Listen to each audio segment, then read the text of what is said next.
everyone, welcome back to Calvey Homestead. My name is Brooke, and before I started pumping out videos for this gardening season, I wanted to talk to you guys about a little bit about me, a little bit about my family, and why I am not your typical homesteader. So next month, which is May, we will have been on our property here for 4 years. And we absolutely, when we bought this property, we just fell in love almost immediately.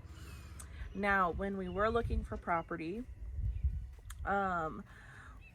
this is our first house that we have bought. So financially, we were kind of, we could only go so far. And this property was kind of like, okay, we can get that. And we were super excited about it. I mean, and we love this property. I still love this property. But it is not, 4 years later, it is not where we want to be. This property has beautiful views. And when I say beautiful views, I mean there's a huge lake and right in our backyard. We have a dock, we fish, we swim. It is amazing. On this property, we have raised chickens, rabbits, turkey, ducks, lamb, and goats. And this property is only 1.5 acres, or I'm sorry, 1.2 acres, not quite 1.5 acres. But most of our backyard, which is behind me, most of our backyard is our drain field. So as far as doing a huge garden, which the backyard would be the ideal place because it gets the most sun. Our front yard does not get as much sun, and there's a lot of trees up there. Plus, that's where we planted our peach trees when we first moved in. So I can't really put a big garden in the backyard because of that drain field. For the most part, the majority of our backyard is drain field. And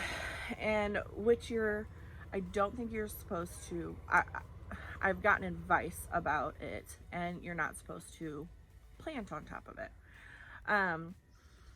And for the amount of gardening I would want to do to help sustain our family's food for most of the year, I would want to do in-ground gardening, just price-wise, cost-wise. So I don't have a huge garden. I do have a small garden, and it's a 2 4x8 raised bed, and then I have a 5x12 raised bed, and then I have a 4x4, and then a 1x12, or 1.5x12. So I can grow a decent amount of food in that space, but to be able to provide food for my family, it doesn't work. Mind you, it's only 2 adults and our son, who is younger, but still, it's still not enough to keep us self-sufficient for the year with veggies for the most part. But we are about 90% self-sufficient as far as meat goes. We have our own pork. We have our own beef, but we have not gone to the butchering stage with it yet. But we will have our own beef. We've done our own chicken. Now our chicken for the year we have not raised, but we're getting there. So beef, we've had the lamb that we raised on this property. So beef, pork, lamb, goat. We have raised goat, rabbit, chicken, turkey. I have done quail in the past. I don't have them right now. So I'd say I said 90 before, but let's say between 60 and 75% of our meat we raise on our own. Now, this this is kind of the part where we're not your typical homesteader. 1.2 acres, how are we raising our own pork and our own beef and our own goat and our own lamb, even though we did do our lamb here and we have had goats here? How are we doing all that on 1.2 acres where literally half of our, or at least a third of our property we can't use because of that drain field? And then our house sits on another third, so we only have like a third-ish to work with.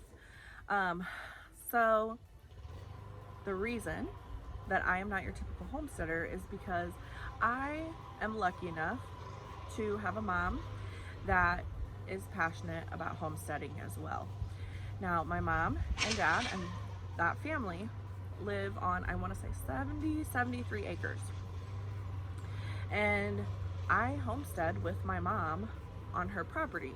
I do still homestead on my property. I still have a lot of things going on here. But for our, you know, the bulk of everything, I homestead with her. This isn't typical because usually a homesteader homesteads on their home, on their property. And I do it with her.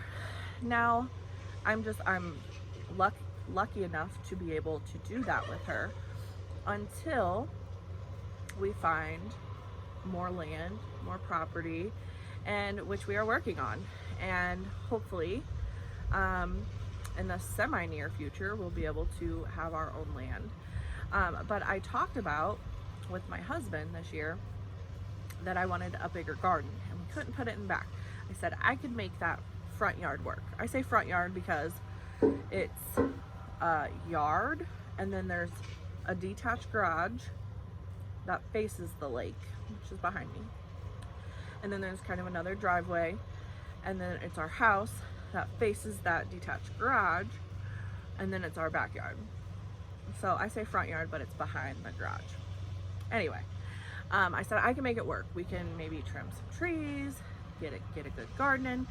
Mind you, our whole property is like this, so we're kind of on a slant. So a lot of work was gonna have to go into this garden. And my husband said, why don't we just plant a garden at your mom's? And I said, well, yeah, I mean, I'll talk to her. And which I didn't really have to talk to her. I knew she wouldn't care. And she's like, I ended up talking to her about it, telling her, you know, I want to grow my food for a year. Well, she does too. She wants to grow her food for a year. And so instead of having separate resources, or I guess separate infrastructures for our gardens, we can put our resources together and just make a bigger garden at her house. So it saves on money because we're not both having our separate gardens, and it kind of saves on time because we're working together. So even though my hogs are raised on my mom's farm, they're actually 4-H hogs that my sister raises. This is her last year of 4-H. So we are planning on going in on a breeding pair or trio of some type of hog. We prefer cooney, but I know that's a little bit hard to find, especially now. So we're just kind of keeping our options open. And then we went in together on a milk cow, our milk cow Marigold. We bought her, we split the cost, and we split all the other costs, and then we split the milk. If we sell any of the milk to family or anything like that, it gets put in like a Marigold fund, basically. So she also raises goats. Now, I told you we had goats on this property, and they were kind of free range goats. Like, they had a little enclosure, they had a little shelter, and then during the day we would let them out and they would stay on our property, which is like so bizarre, but it just worked. I ended up giving the goats to her because they have a 7 or 8 acre pasture on their land. So the goats aren't really mine. They're kind of her thing. But I do help out with them, and we have gotten goat meat from them before. Basically, we just had to help butcher, obviously. And then beef cow. They have 2 beef cow. Now I did not, and these 2 beef cow are female, and they're actually for breeding, for future beef. And then I did not go in half on those cow with her. So if I ever did get any beef from those cow, I would give them money for that, because I'm not paying for any of their feed or anything like that. But we did AI our milk cow, which is a Jersey,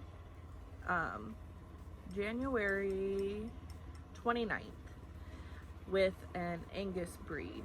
So she ended up getting pregnant the first try, so I really hope and pray that she stays pregnant. And then, so that, her calf we will raise up, and that will be our beef. We will split that beef. What else? There are a lot of things. We do so much together, and I'm basically out there every weekend, Saturday and Sunday, sometimes during the week, depending on my work schedule. And it's just, I work part-time. I'm a substitute teacher. I'm going to school to be a teacher, but homesteading is really what I'm passionate about.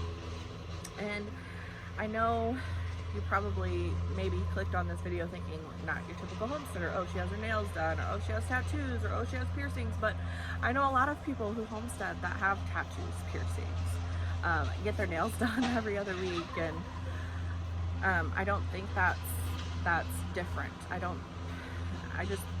I'm just not your typical homesteader, because I homestead in 2 places. I have basically 2 homesteads.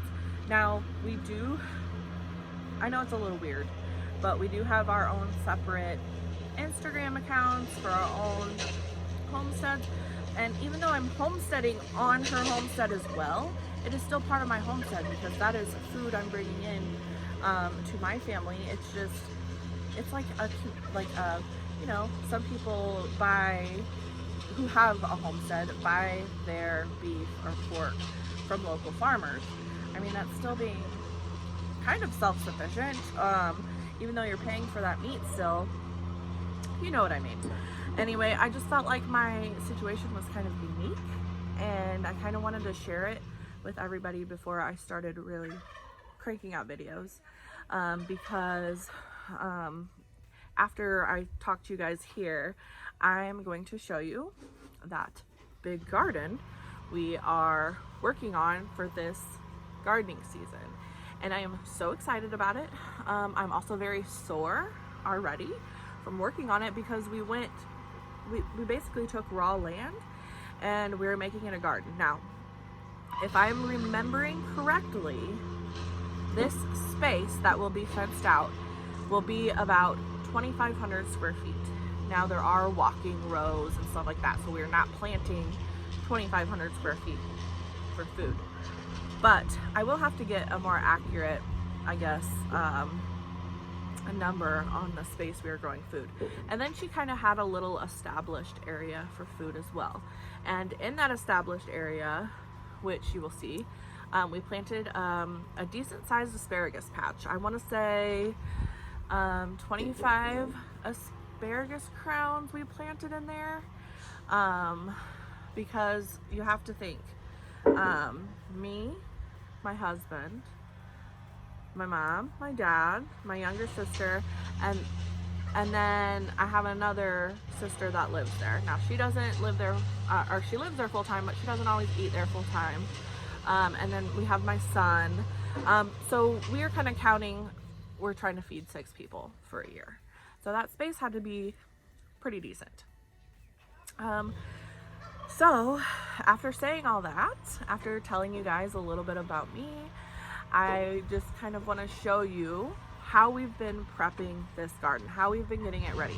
Now, did we bite off more than we can chew? Maybe a little bit, but we're gonna power through it, and we're gonna get it done, and we are gonna grow our food this year. Are we gonna have failures? Yes, I know we are. For the life of me, my eggplants, I cannot get, I mean, they're germinating, they're puny, but I'm just having a hard time with germination. And I know we're gonna fail during the gardening season. I know we're probably gonna battle weeds, even though we've been mulching, and you'll see in these videos, we started mulching the walking rows. I know we're gonna battle weeds. I know we're gonna, I know it's gonna be hard work, and I didn't expect it to be easy work, but I think we're gonna get into it and be like, wow, compared to what we've usually done throughout the years, this is a lot. So something else that might sound a little strange to everybody here is my husband and I bought kind of an old beat up camper, like 14-foot camper maybe, and we gutted it. We're redoing it now as we speak. So my husband works full time, like in the opposite direction of my mom's. So he will be pretty much at our house full time, except on the weekends. But during the summer, I'm going to take that camper out to my mom's, and my son and I will stay in the camper at my mom's. Not 24/7. I mean, maybe a handful of days a week we'll be out there, because I need to be here too. Even though my husband will be here, I still need to be on my homestead. I still need to take care of my animals. But I am going to be out there a handful of days a week to make sure that we're able to keep up on that garden, because my mom works full-time too, 40 hours a week, if not more sometimes. So to accomplish what we want to accomplish, I think being there, 3 days a week, maybe 4 if it's like the height of the season, it's just gonna have to happen. So now we can get into the footage of how we kind of started this garden from complete scratch, and probably way later than we should have started. I think we have 14 50 to 60 foot rows. I think it was 60 we measured in the video, you'll see. I think they're 60 foot. So 14 60 foot rows that I tilled all by myself. I have to till them again because, like I said, it was raw land. So I tilled them twice, each row twice.